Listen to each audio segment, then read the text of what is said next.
Olá pessoal, tudo bem com vocês? Sou eu novamente, professor Emerson, para trabalhar língua portuguesa com vocês aí da primeira série, ok? Claro que antes de nós iniciarmos a aula, tenho aquele recado que eu sei que você já ouviu, mas eu gosto sempre de repetir. Não esqueça de entrar no Class, fazer a atividade que ali está postada, para você garantir a sua presença e também aumentar ali o seu conhecimento. Mas se você não tem acesso a esse Class, está assistindo às nossas aulas pelo YouTube ou pela TV, tenho aquele pedido que você já conhece. Entre em contato com a sua escola para que você veja quais são as atividades que os professores estão disponibilizando para você fazer. Fazer as atividades é uma forma de você se autoavaliar.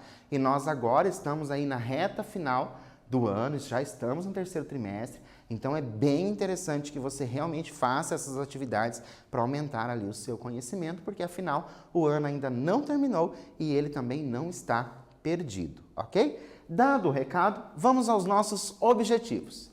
Ler, interpretar e identificar a finalidade de uma crônica. Será que você lembra da crônica que nós lemos? Começamos a ler na aula passada, a crônica do Rubem Braga? Hoje nós vamos dar continuidade a ela. Inferir o sentido de uma palavra ou expressão e um sentido implícito, né, o sentido implícito da palavra, e também a informação implícita no texto, com a informação implícita que traz. Então, lembrem-se sempre, implícito é aquilo que a gente não vai conseguir reconhecer ali pela forma que está escrito. A gente vai ter que pensar um pouquinho mais. E identificar efeitos de ironia ou humor, que é também uma das características da crônica. A crônica, ela traz ali uma ironia ou um humor, ok? Para nós começarmos, na crônica Nascer no Cairo, Ser Fêmea de Cupim, lembram? Nós começamos na aula passada. Rubem Braga narra sobre a escrita, por isso ele faz uso da linguagem. Lembra que o Rubem Braga está falando sobre a escrita, o ato de ele escrever? E essa linguagem, você escrever para você falar sobre a escrita. Que tipo de linguagem que é? Nós já falamos sobre isso. Ela é, letra A, referencial, letra B, fática, letra C, metalinguística ou letra D, conativa? Será que vocês vão se lembrar de aulas anteriores aí? Então, ó, só para ficar bem claro para vocês, Rubem Braga escreve sobre a escrita. Então, nós temos o quê? Uma metalinguística. A metalinguística. Lembra? A gente trabalhou a metalinguística, nós também trabalhamos a metalinguagem. Tá? Então, a metalinguística é você falar do código sobre o código.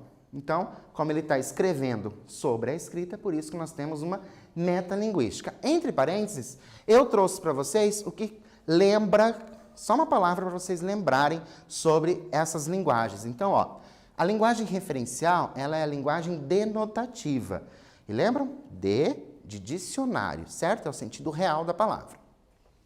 A fática é aquela que vai ter interrupção. Ela acontece bastante ali no nosso dia a dia, na nossa fala, principalmente a oral. Então, quando você liga para alguém que fala alô, depois fala tudo bem? Então, essa interrupção, ok? E depois, a conativa, nós temos os verbos no imperativo. Essa linguagem conativa aparece bastante ali em publicidade, lembram? Nós trabalhamos publicidade em aulas anteriores. Mas vamos continuar.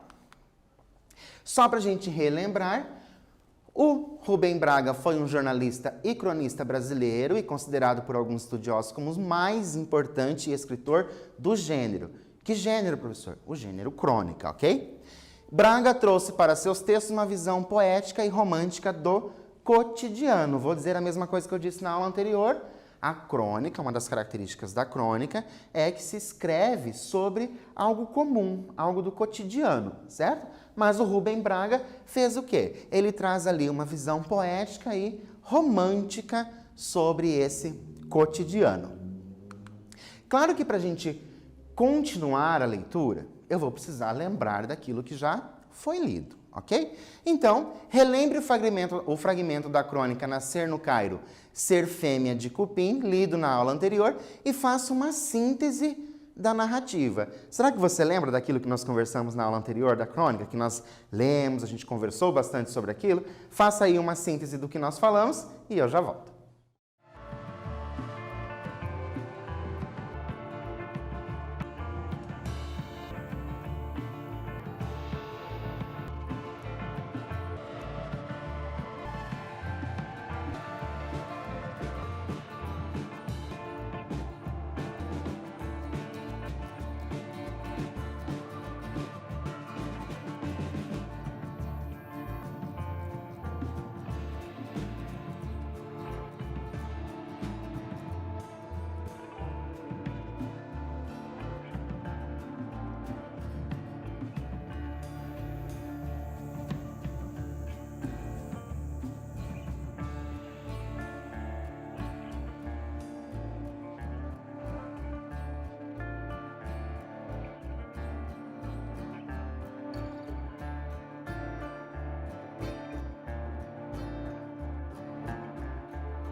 Então, conseguiram relembrar o que nós lemos da crônica Nascer no Cairo, ser fêmea de cupim? Aliás, será que você lembra o que significa ser fêmea? O significado, a palavra para dizer fêmea de cupim? Olha o que eu trouxe para vocês.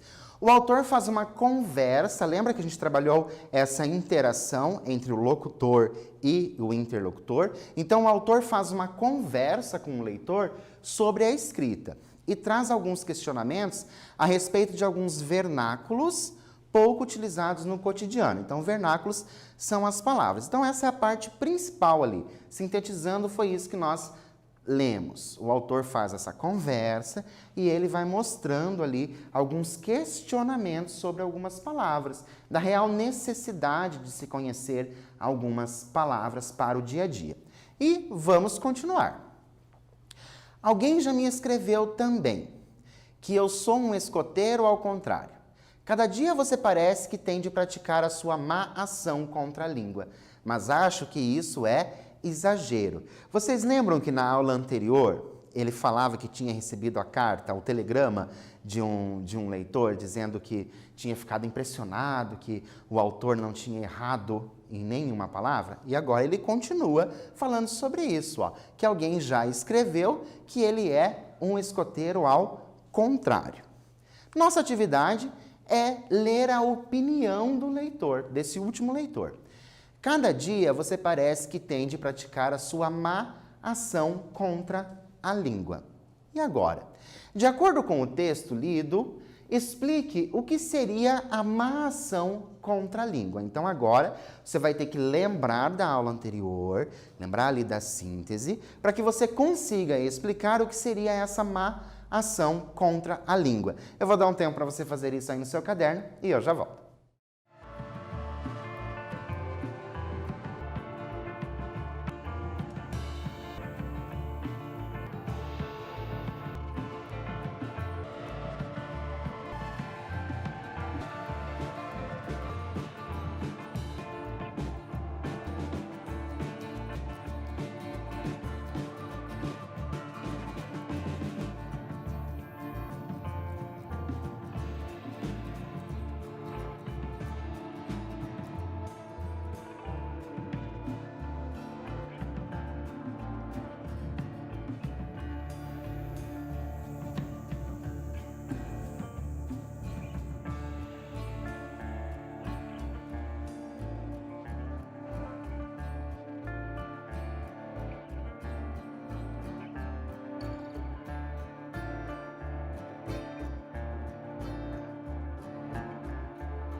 Então, conseguiram lembrar do texto da aula anterior para vocês explicarem essa má ação contra a língua? Olha o que eu trouxe para vocês.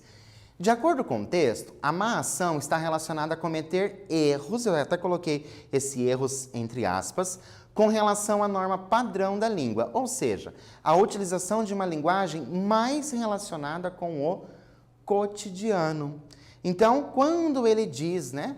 Cada dia você parece que tem de praticar a sua má ação contra a língua. São aqueles leitores que acham que só porque o Rubem Braga é um escritor, ele deveria escrever ali com palavras difíceis, palavras que são pouco usadas. E convenhamos, né? Acredito que vocês concordam comigo que é muito mais gostoso você fazer a leitura de um texto em que você consegue compreender todas as palavras que ali estão escritas. Mas para esse leitor do Rubem Braga, a má ação é ele fazer justamente isso, utilizar palavras do dia a dia nos seus textos.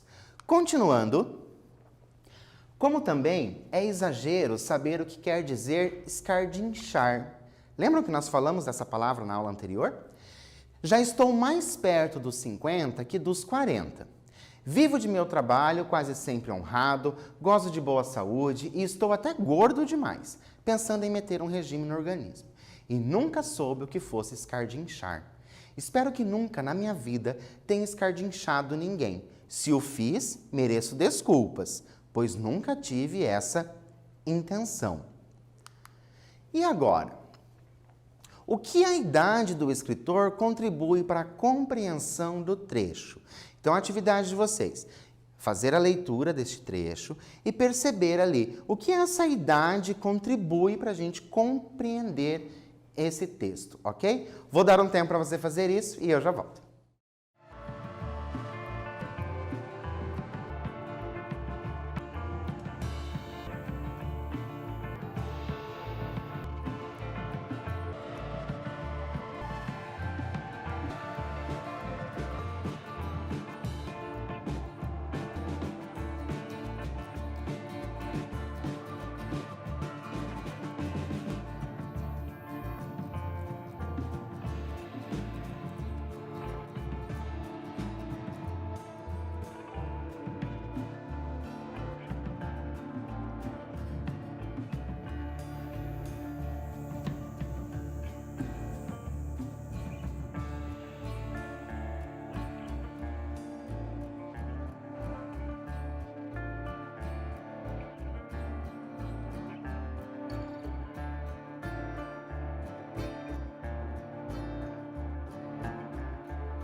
Então, conseguiram chegar aí à conclusão do que essa idade contribui para a compreensão do texto? Então, vamos fazer a leitura.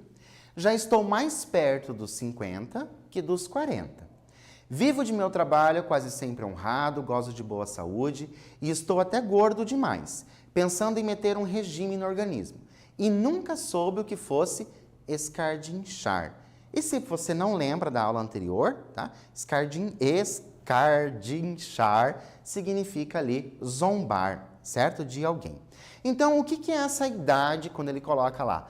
Perto dos 50 anos, contribui para a gente compreender tanto o trecho como o texto como um todo. Porque lembram que ele vem fazendo uma crítica com relação à escrita, a forma da escrita? Então, trouxe para vocês. É possível compreender que o autor faz uso da idade para esclarecer que a falta do conhecimento da palavra escardinchar não interferiu em sua vida. Então, olha como fica claro agora. Então, ele diz, ó, estou mais perto dos 50, mas eu não sei o que significa determinada palavra. A ideia que o autor passa é de que tem problema não saber isso. Ele já está lá com a idade perto dos 50 anos, não sabe o que aquilo significa e não interferiu em absolutamente nada nesse processo ali da vida dele até agora. Continuando, nós temos um outro trecho e para responder, qual a função de linguagem predominante? Lembram? Nosso primeiro quiz foi sobre função de linguagem, primeiro quiz da aula de hoje, sobre função de linguagem, trouxe ali entre parênteses alguma coisa. Encontre termos ou expressões que justifiquem a linguagem. Então, a primeira coisa que você vai fazer, reconhecer ali qual é a função de linguagem. Veja aí no seu caderno que a gente já trabalhou funções de linguagem, então veja lá quais são. Então, primeiro encontre qual é a função de linguagem. Depois, você vai encontrar termos, né, palavras, que vão justificar o motivo de ser aquela função de linguagem. Vou dar um tempo para você fazer isso e eu já volto.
Então, conseguiram reconhecer aí a figura de linguagem? Conseguiram encontrar o termo para justificar a figura de linguagem? Vamos reler o trecho? Olha só. Como também é exagero saber o que quer dizer escardinchar. Já estou mais perto dos 50 que dos 40. Vivo de meu trabalho, quase sempre honrado, gozo de boa saúde e estou até gordo demais, pensando em meter um regime no organismo.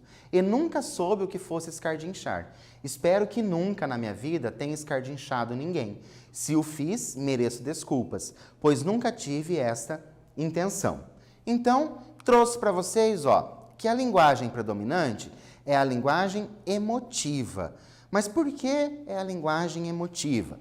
Porque está centrada no locutor. Então, isso é interessante você lembrar. Qualquer coisa, faça uma anotação extra aí no seu caderno. A linguagem emotiva, ela centra-se no locutor, ok? E expressa desejos e sentimentos desse locutor. Então, o que nós temos aqui no texto? Olha só. Estou, vivo, meu, depois estou de novo, soube, espero, minha vida, fiz, mereço. Então, eu tenho ali esses verbos, certo? Que indicam o quê? Que nós temos o locutor falando dele mesmo. Nós temos o verbo ali na primeira pessoa. Então, o locutor está falando dele mesmo. Depois eu tenho aqui o meu, que é o pronome também da primeira pessoa. Então, por isso, todos esses termos se referenciam ao locutor. E a linguagem é emotiva justamente por conta disso. Porque a linguagem emotiva, ela fica centrada ali no locutor, ok? E claro que neste caso aqui, nós temos também a expressão dos desejos do locutor. Um deles ali é que ele está gordo demais, que pretende até fazer um regime. E claro que também o pedido de desculpas. Então, isso é muito importante. Caso você se confunda, faça uma anotação extra no seu caderno. Coloque assim, linguagem emotiva, faz um risquinho, coloque ali locutor, que você vai lembrar que ela se refere ao locutor. Continuando, vários problemas e algumas mulheres já me tiraram o sono, mas não o feminino de cupim. Morrerei sem saber isso, e o pior é que não quero saber. Nego-me terminantemente a saber, e se o senhor é um desses cavalheiros que sabem qual é o feminino de cupim, tenha a bondade de não me cumprimentar. Olha como como o autor traz aqui no texto o pensamento dele sobre essa linguagem ali, que muitas vezes está até fora de uso, ou que a gente utiliza, mas a pessoa não compreende. Então, ele é bem claro ali que ele não quer nem saber sobre isso. Releia. Vários problemas e algumas mulheres já me tiraram o sono, mas não o feminino de cupim. Então, verifiquem que o mas, ele está marcado. Qual a intenção do autor a fazer o uso do conectivo destacado? Então, ele utiliza aquele mas. Qual a intenção do autor a utilizar aquele mas? Vou dar um tempo para você responder isso aí no seu caderno e eu já volto.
Então, conseguiram pensar a respeito do uso desse conectivo mas? Vamos ver o que eu trouxe para vocês? Olha só. Por se tratar de um conectivo que expressa a diversidade, lembram quando vocês aprenderam orações coordenadas? Tinham lá as orações coordenadas adversativas. O mas era um desses conectivos, certo? Compreende-se que a intenção do autor foi a de expressar a ideia de que o feminino de cupim não é considerado um evento que o faça perder o sono. Olha só, vários problemas e algumas mulheres já me tiraram o sono. Então ele já ficou ali sem dormir por conta desses problemas e algumas mulheres. Mas não o feminino de cupim. Ou seja, ele não vai perder o sono por não saber o feminino de cupim. E caso você esteja puxando aí na sua memória o feminino de cupim que nós vimos na aula passada, é arará, certo? Continuando a nossa crônica. Por que exigir essas coisas dos candidatos aos nossos cargos públicos? Por que fazer do estudo da língua portuguesa uma série de alçapões e adivinhas como essas histórias que uma pessoa conta para pegar as outras? O habitante do Cairo pode ser cairense, cairei, caireta, cairota ou cairiri. E a única utilidade de saber qual a palavra certa será para decifrar um problema de palavras cruzadas. Nossa atividade é sobre a crítica. Lembram, na aula passada a gente também falou da crítica que o autor está apresentando na crônica. Nesta atividade nós também vamos falar da crítica. Então, ele diz: por que exigir essas coisas dos candidatos aos nossos cargos públicos? E então, qual é a crítica que o autor faz com relação a isso? Vou dar um tempo para você pensar sobre isso, escrever no seu caderno e eu já volto.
Então, conseguiram entender aí a crítica pensando que a crítica ela é implícita, ou seja, a gente não vai conseguir localizar ali com palavras do texto, mas pelo nosso conhecimento, nossas histórias de leitura, a gente consegue perceber essa crítica implícita.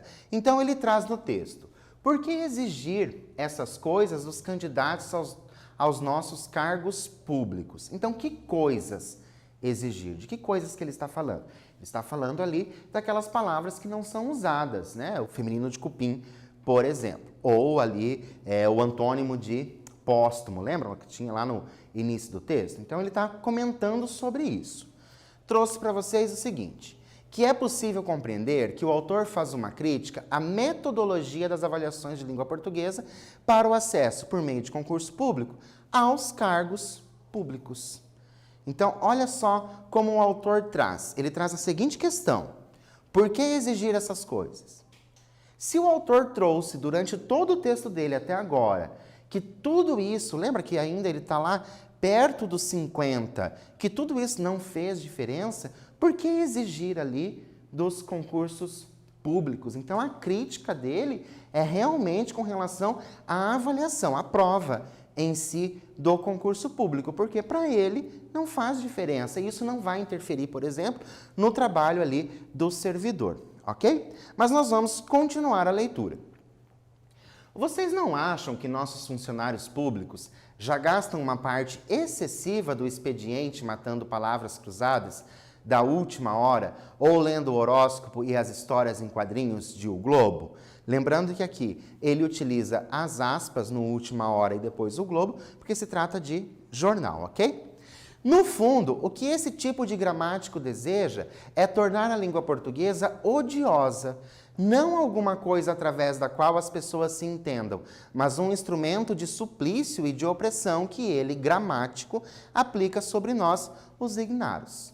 Então é isso que ele pensa a respeito. E continuando, mas a mim é que não me escardincham assim, sem mais nem menos, não sou fêmea de cupim, nem antônimo de póstumo nenhum, e sou cachoeirense, de cachoeiro, honradamente, de cachoeiro de Itapemirim. E assim termina a crônica do Rubem Braga, que fala ali sobre a própria escrita. Então, ali, essa metalinguística, né, essa linguagem metalinguística que ele traz. E é bem interessante que ele termina que tudo isso não vai afetá-lo. E ele ainda traz que é ali de cachoeiro de Itapemirim. Então, como se fosse uma ideia assim, sou uma pessoa simples. E não é porque você fala difícil, fala complicado, escreve com palavras difíceis, certo? Que você vai fazer se entender. Lembrando que uma das coisas mais importantes da nossa linguagem é fazer o quê? Com que as pessoas nos compreendam. Porque de nada vai adiantar você sair por aí falando palavras que caíram em desuso, porque as pessoas não vão te entender, de alguma forma você vai ter que explicar. E nosso quiz diz: um instrumento de suplício e de opressão que ele, gramático, aplica sobre nós, os ignaros. Um dos sinônimos da palavra em destaque. Então, agora a gente vai pensar ali na palavra. Lembram que na aula anterior nós pensamos a respeito e eu falei para vocês algumas dicas de como a gente compreender aquelas palavras que a gente não consegue entender ali no texto? Então, nesse caso, a gente vai tentar entender como? Nós vamos tentar entender pelo contexto. Vamos ver o que se encaixa ali. Então, eu tenho letra A, nécios. Letra B, escritores. Letra C, torpes. Ou letra D, sagazes. E então, o que será que traz essa ideia? Claro que automaticamente nós vamos excluir o quê? Os escritores, certo? Concordam comigo que a gente vai excluir esses escritores? Nós temos como resposta nécios, certo? Que seria ali uma ideia como se fosse de ignorantes, né? Porque eles estão falando ali como se fosse aquela pessoa que não usa aqueles vernáculos são ignorantes. Só para a gente relembrar, em uma narrativa podemos encontrar diferentes funções de linguagem. Então, nós temos essa que é a metalinguística, mas também nós tivemos ali num trecho a amostragem ali de uma função de linguagem emotiva, que está centrada ali no locutor, certo? A crônica é uma narrativa curta que apresenta fatos do cotidiano. É um fato do cotidiano essa crônica que nós fizemos a leitura? Sim, porque ele está falando ali, ele começa a crônica falando sobre aquelas críticas que ele mesmo recebe. Então, é o cotidiano daquele escritor. A crônica de Rubem Braga traz uma reflexão sobre a língua portuguesa. Então, em toda a crônica, ele foi mostrando ali mesmo a função da língua portuguesa. Para o autor, né, e assim como para nós, também o mais importante é fazer-se o quê? Entender. Então, se você está compreendendo, já está ótimo. E lembrando vocês, na hora da produção de texto, não é porque você coloca ali palavras pouco usadas, né, porque você viu e achou bonita, vou colocar essa palavra, que significa que você está escrevendo bem. Escrever bem é quando o seu interlocutor, aquela pessoa que vai fazer a leitura, ela compreende aquilo que você quis dizer. Trouxe para vocês sobre mais crônicas. Crônicas para ler em qualquer lugar também é um livro e mais um livro que está lá disponível nas bibliotecas da escola. Então, quando nós retornarmos para a escola, lembrem-se, tá? Comédias para se ler na escola, do Luiz Fernando Veríssimo, que é um escritor ali que coloca umas crônicas bem engraçadas, com bastante humor e também bastante ironia. Por hoje eu fico por aqui, aguardo vocês na próxima aula e até lá!